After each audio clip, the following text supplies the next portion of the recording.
friends. Today we have a lecture on an important modern poet. I call him specifically modern because he is supposed to be the first modernist or modern voice in the 20th century. And the name is G.M. Hopkins, Gerard Manley Hopkins. And this person was rooted in the 19th century, but he also entered the 20th century and he became inspiration for a whole variety of writing in English, particularly the modern writing. And he was a very difficult poet. I had an occasion to talk about him and also read him, and I taught him for some time in DU. And I found that he would always be very complex, and more than complex, he would be very obscure. And therefore, I was wondering all the time, while interpreting his poetry, his lines, his meters, and other schemes, poetic schemes, that finally I thought that he requires much more effort than any other poet would require for the English teacher or English scholar. And we have Professor Payal Nagpal with us, who teaches English in Janki Devi Memorial College, Delhi University, and she kindly acceded to my request, and she said she will take up the challenge and she will make available to all of us, including me, the meaning, the spirit and the sensibility of this great poet Manley Hopkins. But what I heard about him is that he didn't take any interest in writing and also in publishing. And in fact, he perhaps left a wish at the end that his poetry should be destroyed. But then somehow the family members did not agree with him. They didn't even tell him that they were saving whatever he had written. And finally, he was revealed to us in so many senses in the 20th century. So all that is at the background of Professor Payal Nagpal's lecture, and she will tell us how to make sense of this poet who at that time also inspired generations of poetry in the 20th century. So over to Professor Payal Nagpal, and let's see how we understand all this. And of course, with your help, I'm sure that we'll be able to get it. Thank you, Professor Prakash. And like you said, that to do a lecture or to even talk about Gerard Manley Hopkins is quite a challenge. He's a poet that defies any conventional method or way of understanding poetry, of understanding what a poet's relationship with his work is. So it certainly is a challenge to talk about Hopkins' work, because Hopkins is a poet who also functions through prosody and scansion, and to scan a poem, to look at the stresses and what is unstressed is a challenge. It's not something that people manage easily. But to actually write poetry that bases itself on prosody in a very big way, I think that itself is a very major challenge to the reader. And today we will try and unpack some of the ideas that Hopkins introduced in his poetry. And as Professor Prakash shared, that he really did not want his work to be published, though he did try at times. He would give it for the Jesuit Journal, and it would be rejected there. And it's only his friend, Robert Bridges, who actually published his work in 1918. So in that sense, though he's a poet who belongs to the late 19th century, he comes to us, he comes to the readers pretty much in the early 20th century. He got a grant to study at Balliol College, Oxford, and was greatly influenced by the Oxford movement, the revival of Catholicism. So the movement was, this movement was led by John Henry Newman, Richard Hurrell, John Keble, and Edward Pusey. So all these people were at the helm of the Oxford movement. So I think what we take away from this idea is Hopkins' very close relationship, in a sense, with religion, with theology, Catholicism, to be very specific. And he was ordained to priesthood in 1877. So his work was published and later compiled by Robert Bridges in 1918. So this caught the attention of people when I.A. Richards and others wrote about his poetry in 1926. And Dr. Lewis, of course, considered Hopkins to be the greatest poet of the Victorian age. So now, where we see him belong in a sense to a period where there is this great conflict in a sense between religion and morality and science.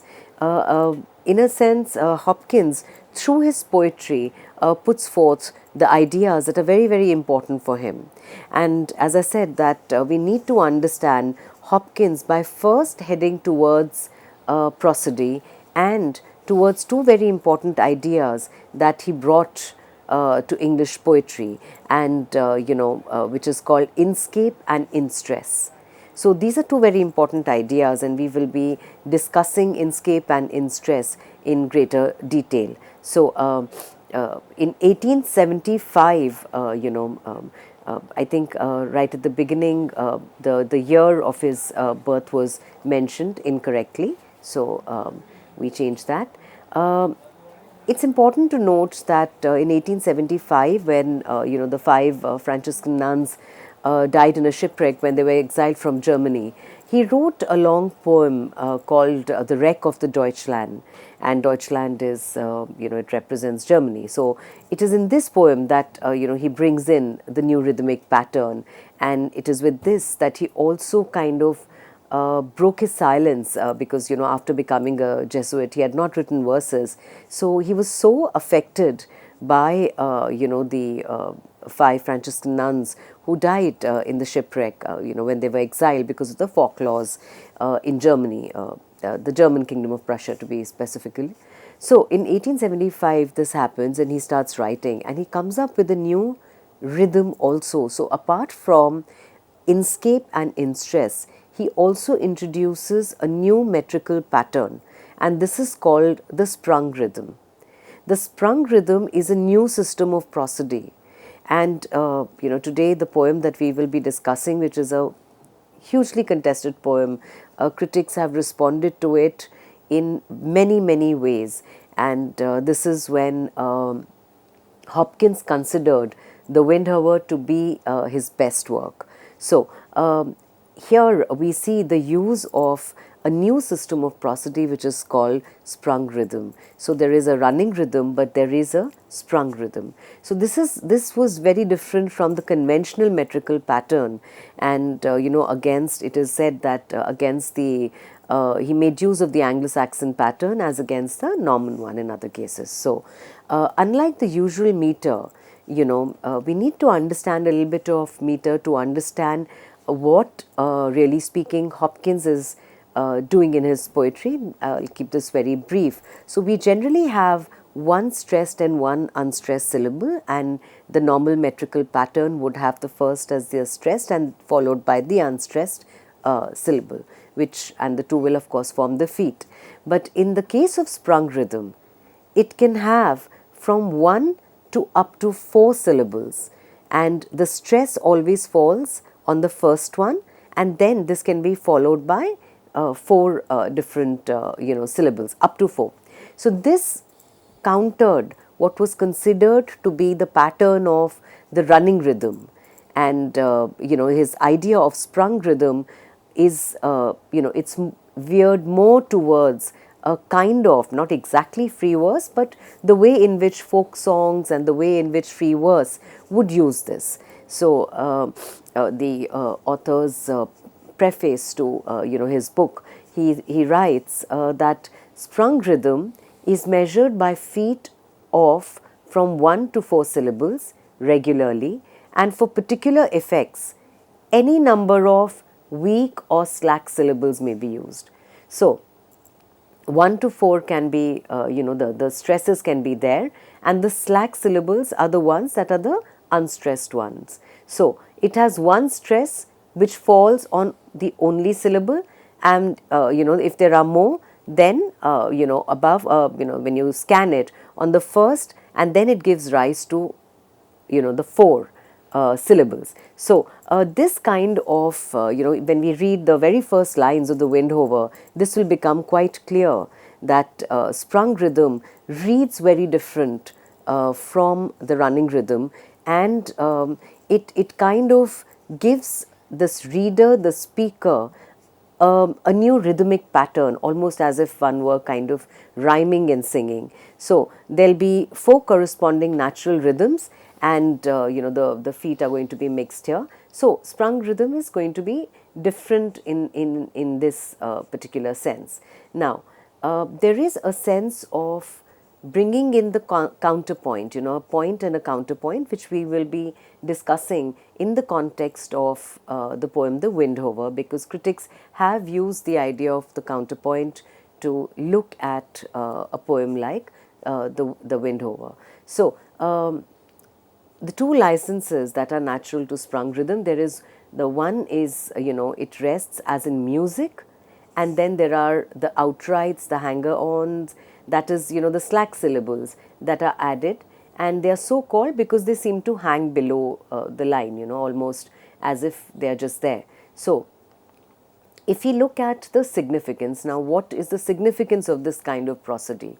That is the hallmark of Hopkins' work. I mean, we cannot read it without really knowing that sprung rhythm brings in a new pattern of writing and a new pattern of reading a poem. So, where other poems, one can just read in a certain manner, I think the demand that Hopkins' poetry places on the reader is that of reading it aloud. So, why? Because it carries with it the rhythm of common speech and of written prose. Another point that the author's preface makes here is that the rhythm of all but the most monotonously regular music, so that in the words of choruses and refrains and in songs written closely to music it arises. Another pattern that we see is that which is akin to the nursery rhymes, the weather saws and so on. And these, of course, at one time may be in the running rhythm, but the sprung rhythm again makes use of this. So, the verse when reversed or counterpoint is there for the same reason. So, all this, he introduced in poetry based on also the work of Duns Scotus, who was a Scottish Catholic priest from the medieval period, and introduced two ideas, where in stress meant how everything in nature is endowed with an individuality of its own. When we say this, it means that when we look towards nature, every object, animate, inanimate, has a specific individuality of its own. And this aspect is referred to as the, that everything in the universe is characterized by inscape, the distinctive design that constitutes individual identity. This identity is by no means static. It is a very dynamic identity, and each being in the universe enacts or exhibits this identity. Now, this brings us to the in stress. So, the human being, the most highly selved as it's considered to be, recognizes the inscape of other beings. So, when we look at a particular object in nature, the object has its own individual identity, which will be the inscape, and the ability of people to look at and understand this will be referred to as in stress. So, to quote this here, that it is an act that Hopkins calls in stress, the apprehension of an object in an intense thrust of energy towards it that enables one to realize this distinctiveness. Ultimately, the in stress of inscape leads one to Christ. So this is, so where we have one aspect of Hopkins' poetry is the prosody, the sprung rhythm, two very distinctive aspects without which we cannot read Hopkins at all. They are inscape and in stress, the individual identity, and the potential to recognize and appreciate that. But these three aspects need to be connected to what is referred to as, the whole concept of religion, the idea of relating it to Christ. And in a sense, any interpretation of any poem by Hopkins needs to take into account these different aspects. And here I'd request Professor Prakash to share his views on a poet, where it's practically impossible to read Hopkins without actually doing all of this. Well, thank you for making it so lucid in my case, and I'm sure that the viewers also would share this understanding with me, that these three things are central to his writing. The first is sprung rhythm, and well, there is no kind of rhythm that is generally available in English. The English rhythms, are just, as you said, stressed and unstressed, and this goes on. And here there is one stress only, and after that the line is extended further, and the four stresses can be normal, they can be in fact below par, and then of course the poem flows. So what I understand by this, Professor Payal Nagpal, is that this kind of poetry, I think, has set the background for what is called verse libre, or poetry that doesn't use the rhythm and rhyme at all, and that this is free verse. And I think in Indian languages, almost all poets today use the free verse. And in the free verse, you have no rhythms of the kind that traditionally, conventionally are there. And I think Hopkins has given this idea first to Europe, and then finally it came to us. So in fact, today in Indian languages also, you have lots of people writing in prose, and prose has a rhythm of its own. The second point that you make, and the first point is very relevant to the understanding of poetry in our midst.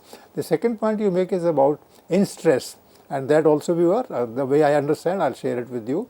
What she has said is that in the in stress, there is a kind of inwardness that is there in the expression, that when I'm talking, then I'm talking as much to myself as to others. In fact, basically I'm talking to myself, and I'm asserting, the word used by Professor Payal Nagpal is individuality, and then because that is going to be associated with me, therefore as an individual I would like to stress this. So that is in stress, the inner stress, the inner understanding that gives priority to oneself. The third thing is the scape part of inscape, and that I think connects the inner voice with the rest of the people outside, and a kind of understanding, assessment, a kind of taking of the value, the measure that is understood, and the whole thing is bound, as Professor Payal Nagpal has said, is by the religious sense that comes from convention, that comes from the common masses, that comes from total belief in Christ, and the understanding of the individual that Christ is finally the Savior. And no reformists in England in the 19th century and earlier would agree with it. This goes in fact against the idea of Renaissance. This brings back the attention from the Renaissance rationality and humanism to something that is inside the person, and that inside picture connects directly with God in a manner that is specific to a human being. Have I interpreted you correctly, Professor Payal Nagpal? Yes, absolutely. You put it so very succinctly, Professor Prakash. This is, I think, these are the cornerstones for understanding the poetry by Hopkins. And today for discussion, we have with us not the very long The Wreck of the Deutschland. We'll just refer to it very briefly towards the end. But, we have a poem that, which is a sonnet actually, that Hopkins considered to be his best. It is titled The Windohover, which refers to the kestrel, which is a small, hawk, a bird. And in 1879, Hopkins wrote to Robert Bridges that he thought The Windohover was the best thing that he had ever written. Now, this is what Hopkins thinks about this particular, it's a sonnet, so it's a short poem in that sense, but critics have responded in a variety of ways because the poem throws a challenge. This poem is not a simple poem. I think right at the beginning, Professor Prakash mentioned the idea of complexity in Hopkins' poetry. And this poem I would want to call a puzzle that almost kind of invites the reader to enter the scape of the poem in a way that allows us to interpret it in very, very different ways. The critics, as I said, have responded in a wide variety of ways to this particular poem. And Dennis Donahue in 1955 has actually called this poem fundamentally defective, and that it is not Hopkins' best work. So I think if we look at the very first lines of this particular poem, we see that it's dedicated to Christ our Lord. So I think his identity as somebody who's ordained and as a Jesuit, somebody who's part of the Oxford movement. So the dedication is there, and this dedication also tells us how we are to, in a sense, interpret this particular poem. So I caught this morning's minion. First, I think we should just look at one, the first sentence maybe over here, and also see how the idea of sprung rhythm is kind of played out. So I caught this morning's minion, kingdom of daylight's dauphin, dappled dawn, drawn falcon in his writing. So I think this tells us what sprung rhythm is kind of all about, unlike the usual rhythm that we have in English poetry. Friends, at this point we have a break because Professor Payal Nagpal has already introduced the idea of prosody. Prosody means the art of writing, the very function that the poet performs through his practice, and that he is conscious about, he or she is conscious about language, and that language is arranged in a manner that poetry, that prose does not follow. So that's what prosody is, that the method of writing, the rhythms, the meters and all those things, and that he has brought about, Hopkins has brought about a kind of revolution so far as the writing of poetry, the art of poetry, the expression that is there is important. So I hope you have understood this part quite clearly with the help from Professor Payal Nagpal, and in the latter half of the discussion I will be taken over one or two important poems, and there the example will make things further clear to us. Thank you.